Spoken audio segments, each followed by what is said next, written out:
What's up guys, Tundrum here, back with another video, and today I'm going to be showing you 5 insane Colorless Infinite combos to put in your EDH decks. All of these combos consist of completely colorless cards, so they can be put in any EDH deck. All of them are 2 to 3 card infinite combos, so relatively easy to assemble, and they just give you an effect that either immediately wins you the game, or essentially just put you in a position such as infinite mana, so you're essentially just going to win the game anyway. So without further ado, let's get into the list with number 5. Coming in at number 5, we have Voltic Construct plus Karn Silver Golem plus Fran Dynamo. Now, this combo is also doable with if you're in blue and in Soul Artifact type effect, but pretty much what you do, you've got the Voltic Construct, which is the 4 mana 2/2, you pay 2 to an untapped target artifact creature. Then you've got the Fran Dynamo, which taps for 3 mana, 3 colorless mana, and then you've got your Karn. So you have the 3 on the field, you activate Karn's 1 mana ability to turn Fran Dynamo into a creature, and then you tap it for 3 mana, pay 2 mana with the Voltic Construct to untap it, and you infinitely loop this to get infinite mana. This is a super solid infinite combo and is worth the include in most commander decks. Next up, we're on to number 4, Crackdown Construct plus anything with a 0 activation cost, pretty much. So what this Crackdown Construct reads, it's a 4 mana 2/2 artifact creature construct, and whenever you activate an ability of an artifact or creature that isn't a mana ability, it gets 1/1 until end of turn. So you can either use a card like Lightning Greaves, and then you infinitely equip it between 2 creatures, make them infinite big, and then you can, if you give it Trample or Fling it or anything really, you just get him for, give it Unblockable, you get him for lethal.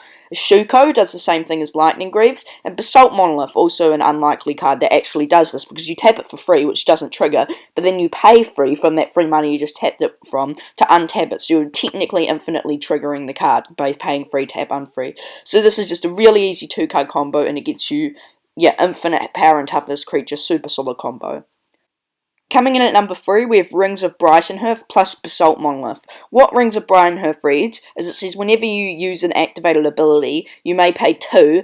If you do copy that ability, and you may choose new targets for the copy. You can't do copy mana abilities with this. But then you've got Basalt Monolith, which taps for 3 mana, and then you can pay free to untap it. So what you do is you've got the 2 on the field, you tap the Basalt Monolith for free, then you pay free to untap it, and then you pay 2 to copy that ability. While those abilities are on the copy is on the stack, you then tap the Basalt Monolith again, then it untaps, then you tap it again, then it untaps, copy the ability. It does work, it's hard to explain, but you just need to stack it, so pretty much you untap the Basalt Monolith for the mana before it untaps the second time with the copy or the original untap. So yeah, that's how the combo works, and this combo does grant you infinite mana, which is super solid.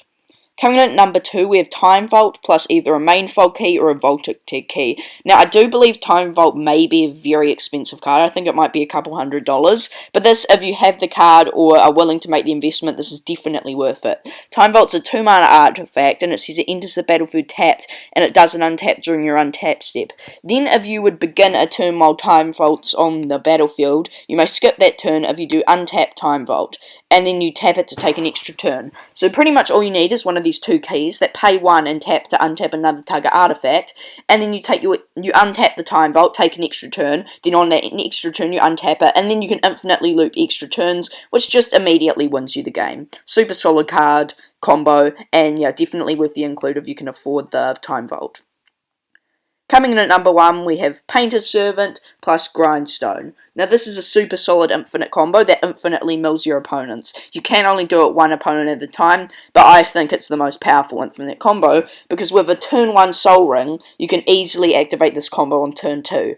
So you have Painter's Servant, it's a 2 mana 1/3 artifact creature Scarecrow, and it says as it comes into play, choose a colour, and then pretty much everything that's on the stack, not on the field, all permanents are the chosen colour. Then you have Grindstone, which is a 1 mana 3 mana artifact, and you can pay 1 and tap it to make target opponent put the top 2 cards of your library into the graveyard. Then if 2 cards that share a colour are put into the graveyard this way, you may repeat this process. Because all cards are the chosen colour, you infinitely mill them until that enemy is now dead, and then your next turn you repeat the process. Now this combo is absolutely insane, because if you have a turn 1 Soul Ring, you play your land, play your Soul Ring, then you play your Painter's Servant, naming, let's say, red. Then next turn, you then play your other land, so now you've got 4 mana. Then you play your Grindstone, then you activate it, and you've immediately killed an enemy. And by this point, you pretty much kill the enemy that's most likely to have a way to stop your combo. You've probably just won on the spot there anyway. Super solid infinite combo, and is worth the include in any commander deck. And yeah, guys, that completes my video. Hope you enjoyed. If you want to see more from me, make sure to leave a like and subscribe. And yeah, peace out.